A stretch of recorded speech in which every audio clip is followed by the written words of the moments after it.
Bismillahirrahmanirrahim. Assalamualaikum. Semoga kita baik-baik saja dan semoga kita masuk surga. Amin. Biografi ringkas Imam Malik bin Anas. Kelahiran dan nasab beliau. Imam Malik bin Anas, menurut kebanyakan ulama lahir pada tahun 93 Hijriyah di Madinah Al-Munawwarah.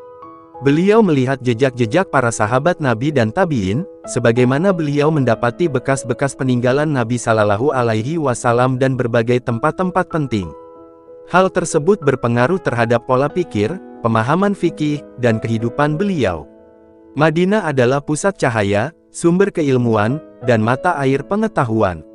Nasab beliau bersambung kepada kabilah di Yaman, yaitu Zu Ashbah. Ibunya bernama Aliyah binti Syuraik al-Asdiyah. Ayah dan ibunya adalah orang Arab Yaman. Lalu masuk ke latar belakang keluarga beliau. Beliau tumbuh di sebuah rumah yang sibuk dengan ilmu riwayat dan di lingkungan yang kental dengan ilmu riwayat dan hadis. Kakeknya, Malik bin Abi Amir, termasuk salah satu tabi'in senior. Beliau meriwayatkan dari Umar bin Khattab, Utsman bin Affan, Talhah bin Ubaidullah, dan Ummul Mukminin Aisyah. Termasuk yang meriwayatkan dari beliau adalah anak-anaknya, Anas Abu Malik sang imam, Rabi, dan Nafi yang kunyahnya adalah Abu Suhail. Hanya saja, ayahnya, Anas, sepertinya tidak terlalu fokus dengan ilmu hadis. Biar bagaimanapun keilmuannya, tetapi paman-paman dan kakek beliau sudah sangat mencukupi. Kedudukan mereka dalam ilmu sudah cukup untuk membentuk sebuah keluarga yang tersohor dengan keilmuan. Sebelum Malik, ada juga salah satu saudaranya yang lebih dahulu mendalami ilmu, yaitu Nadar. Dia pernah bermulazamah kepada para ulama dan belajar dari mereka. Lalu masuk ke permulaan menuntut ilmu. Imam Malik sendiri telah menghafal Al-Quran sejak usia belia sebagaimana hal itu memang menjadi kebiasaan sebagian besar keluarga umat Islam. Setelah itu, fokus beliau beralih kepada hafalan hadis. Beliau mendapatkan dukungan dari lingkungan beliau dan penyemangat serta motivasi dari orang-orang Madinah. Ketika menyatakan niat beliau kepada ibunya bahwa beliau ingin pergi untuk mencatat ilmu, maka ibunya memakaikan untuknya serban dan pakaian yang terbaik, lalu berkata, "Sekarang, pergilah dan catalah." Dia juga berkata, "Pergilah kepada Rabiah dan belajarlah adab darinya sebelum ilmunya." Kitab Al-Madarik halaman 115. Lalu pada awalnya, beliau belajar kepada Ibnu Hurmuz dan darinyalah beliau mendapatkan ilmu tentang perbedaan di tengah manusia dan bantahan terhadap para pengekor hawa nafsu. Bimbingan dan akhlaknya sangat berpengaruh terhadap karakter beliau, hingga beliau mengatakan, "Aku mendengar Ibnu Hurmuz berkata bahwa seorang ulama hendaknya mewariskan kepada para muridnya perkataan, 'Saya tidak tahu,' hingga perkataan tersebut menjadi landasan yang menjadi rujukan mereka." Jadi, ketika ada salah seorang dari mereka yang ditanya tentang sesuatu yang tidak diketahuinya, maka ia bisa menjawab, "Saya tidak tahu." Ibnu Wahbe berkata bahwa kebanyakan pertanyaan yang diajukan kepada Malik dijawab dengan, "Saya tidak tahu." Beliau bermulazamah kepada Nafi, Maula, budak yang telah dibebaskan Ibnu Umar. Kesungguhan beliau menuntut ilmu. Beliau mengisahkan, "Aku mendatangi Nafi di siang bolong tanpa ada pohon tempat aku berteduh dari teriknya matahari, sementara aku menanti-nanti beliau keluar. Ketika beliau keluar, aku membiarkannya beberapa saat seolah-olah aku tidak melihat beliau. Barulah kemudian aku mengucapkan salam lalu aku membiarkan beliau lagi. Saat beliau sudah masuk, barulah aku bertanya kepada beliau, bagaimana pendapat Ibnu Umar tentang ini dan itu. Lalu beliau menjawab pertanyaanku, kemudian aku menahan dirinya, karena beliau orangnya agak keras." Kitab Ad-Dibaj Al-Mazhab halaman 117. Beliau belajar kepada Imam Ibnu Syihab Az-Zuhri. Diriwayatkan dari beliau bahwa beliau pernah berkata, "Aku berhari raya, maka aku berkata, hari ini adalah waktu di mana Ibnu Syihab sedang kosong, maka aku segera beranjak dari tempat salat Id lalu menanti di pintu rumah beliau. Aku mendengar beliau berkata kepada pembantunya, 'Lihatlah, siapa yang di depan pintu.' Lalu dia melihat dan aku mendengar ia berkata, 'Si murid emas Anda, Malik.' Beliau berkata, 'Suruh dia masuk.'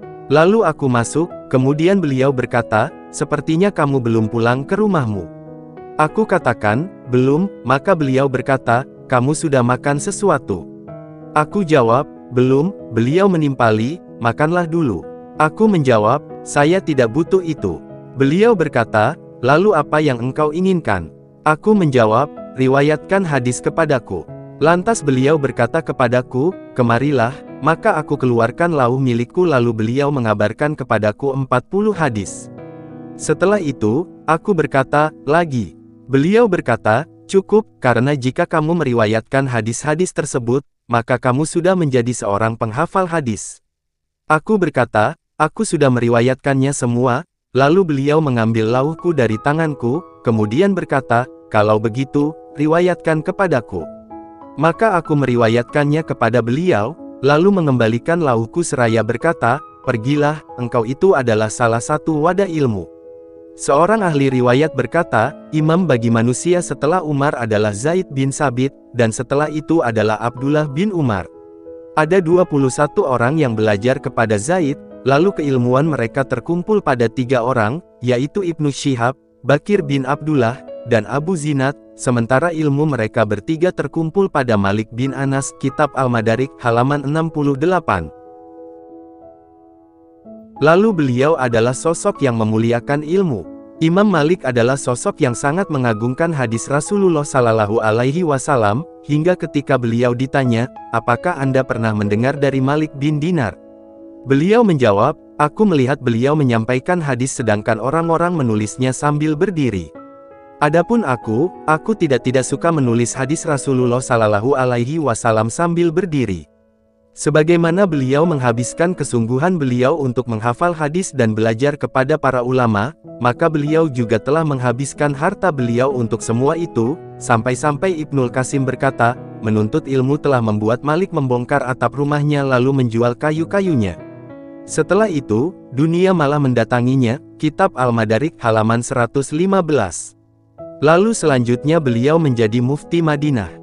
Setelah Imam Malik selesai mempelajari hadis dan fatwa, maka beliau mulai membuat majelis ilmu sendiri di Masjid Nabawi untuk mengajarkan ilmunya. Menurut sebagian riwayat, disebutkan bahwa umur beliau ketika itu adalah 17 tahun. Imam Malik, semoga Allah merahmatinya, mengisahkan hal tersebut dan menjelaskan keadaan dirinya ketika jiwanya terdorong untuk mengajar dan berfatwa. Tidak semua orang yang ingin mengajar dan berfatwa di Masjid Nabawi boleh melakukannya sampai ia dimusyawarahkan di tengah para tokoh dari kalangan orang-orang saleh dan mulia. Jika mereka menganggap ia sudah layak, maka ia diizinkan. Aku tidaklah melakukannya sampai ada kesaksian dari 70 syekh dari kalangan ahli ilmu bahwa aku memang sudah layak. Kitab Al-Madarik halaman 127. Imam Malik, semoga Allah merahmatinya, berhias diri ketika hendak mendatangi majelis hadis, yang membuat beliau tampak berwibawa dan mulia, tidak seperti yang lainnya, sampai-sampai Al-Waqidi berkata, majelis beliau adalah majelis yang penuh wibawa dan ilmu. Beliau adalah pribadi yang berwibawa dan baik. Dalam majelis beliau tidak ada sedikit pun perdebatan, sorak-sorai, atau suara yang tinggi. Jika beliau ditanya, beliau menjawab sang penanya tanpa mempertanyakan dari mana dia. Adapun beberapa prinsip hidup beliau, demi menjaga keikhlasan beliau dalam menuntut ilmu, beliau berpegang teguh dengan beberapa prinsip dan menjauhi beberapa perkara. Beliau berpegang kepada sunnah dan perkara-perkara lugas, jelas dan gamblang. Itulah sebabnya beliau pernah berkata, sebaik-baik perkara adalah perkara yang jelas dan gamblang. Maka jika engkau berada di antara dua perkara yang meragukan, maka ambillah mana yang paling meyakinkan. Beliau berprinsip bahwa berfatwa haruslah pada masalah-masalah yang memang terjadi tanpa harus memaksakan pendapatnya, karena beliau khawatir akan menyimpang atau jauh dari sunnah Rasulullah Sallallahu Alaihi Wasallam. Beliau sangat hati-hati dalam berfatwa. Beliau berpikir sangat lama dan mendalam, dan tidak tergesa-gesa dalam berfatwa, karena tergesa-gesa akan menyebabkan kekeliruan. Ibnul Qasim, salah seorang murid beliau, berkata, aku mendengar Malik berkata, sungguh saya memikirkan suatu masalah sejak belasan tahun yang lalu, yang sampai sekarang aku belum menemukan jawaban yang pas. Beliau juga pernah berkata, barang siapa yang ingin menjawab suatu pertanyaan, hendaknya ia menimbangnya dengan neraka dan surga, dan bagaimana keselamatannya di akhirat. Kitab Ad-Dibaj Al-Mazhab halaman 23. Suatu ketika, ada seseorang yang bertanya kepada beliau dengan mengatakan, ini adalah pertanyaan yang ringan. Lantas beliau marah, dan berkata, pertanyaan yang ringan dan gampang. Dalam masalah ilmu tidak ada yang ringan. Tidakkah engkau mendengar firman Allah Subhanahu wa Ta'ala, yang artinya, sesungguhnya kami akan menurunkan perkataan yang berat kepadamu, Muhammad. Quran Surah Al-Muzammil, 5. Jadi, ilmu itu semuanya berat, khususnya yang dimintai pertanggungjawabannya pada hari kiamat kelak. Kitab Al-Madarik, halaman 162. Selanjutnya masuk ke masa-masa kelam, yaitu menghadapi fitnah dari penguasa. Meskipun sang imam menjauh dari konflik dan tidak ikut mengobarkannya, serta hanya menyibukkan diri dengan ilmu, namun beliau tetap tertimpa fitnah di masa pemerintahan Daulah Abbasiyah, tepatnya pada masa Abu Ja'far al-Mansur pada tahun 146 H. Beliau didera dengan cambuk karena fitnah ini dan ditarik tangannya sampai patah pundaknya. Sebab yang terkenal dari fitnah itu bahwa beliau menyampaikan sebuah hadis yang berbunyi, tidak ada talak dari orang yang dipaksa. Para provokator fitnah ini menjadikan hadis itu sebagai hujah tidak sahnya baiat kepada Abu Ja'far al-Mansur. Peristiwa ini mencuat dan tersebar ketika Muhammad bin Abdullah bin Al-Hasan An-Nafsus Zakiyah berada di Madinah. Al-Mansur telah melarang beliau meriwayatkan hadis tersebut, tetapi beliau dipancing untuk meriwayatkannya ketika ada penanya yang bertanya kepada beliau, sehingga beliau menyampaikannya di hadapan khalayak ramai. Lalu Gubernur Madinah, Ja'far bin Sulaiman menderanya. Menurut sebagian riwayat, disebutkan bahwa setelah itu Abu Ja'far al-Mansur meminta maaf kepada Imam Malik dan bahwa apa yang terjadi itu di luar pengetahuannya. Selanjutnya masuk ke pujian para ulama terhadap beliau. Abu Yusuf, murid Abu Hanifah, berkata, saya tidak mengetahui orang yang lebih berilmu daripada 3 orang, Malik, Ibnu Abi Layla, dan Abu Hanifah. Abdurrahman bin Mahdi berkata, para imam ahli hadis yang menjadi panutan ada 4, Sufyan ats-Tsauri di Kufah, Malik di Hijaz, Al-Auza'i di Syam, dan Hamad bin Zaid di Basrah. Sufyan bin Uyainah berkata, kami bukan siapa-siapa di hadapan Imam Malik. Kami hanya mengikuti jejak beliau. Dalam menilai seorang syekh, jika Malik menulis darinya, maka kami juga menulis darinya. Saya tidak memperkirakan Madinah kecuali akan rusak setelah wafatnya Malik bin Anas. Imam Syafi'i berkata, jika engkau mendapatkan riwayat dari Malik, maka peganglah erat-erat. Jika ada hadis, maka Malik adalah bintangnya. Jika disebutkan nama-nama ulama, maka Malik adalah bintangnya.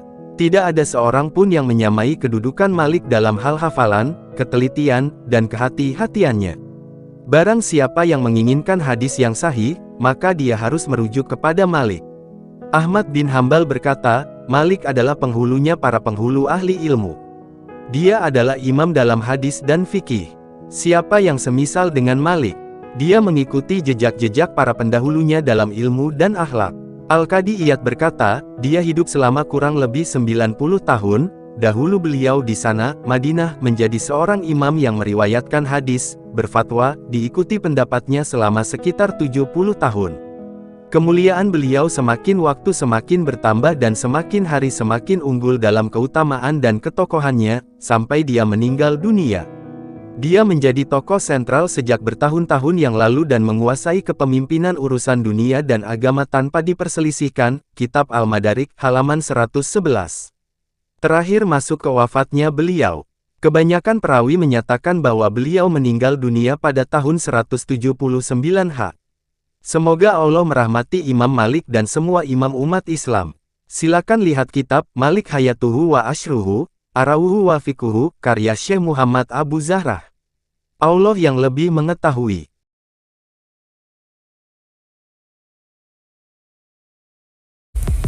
Terima kasih banyak. Mohon maaf jika ada salah. Semoga kita masuk surga.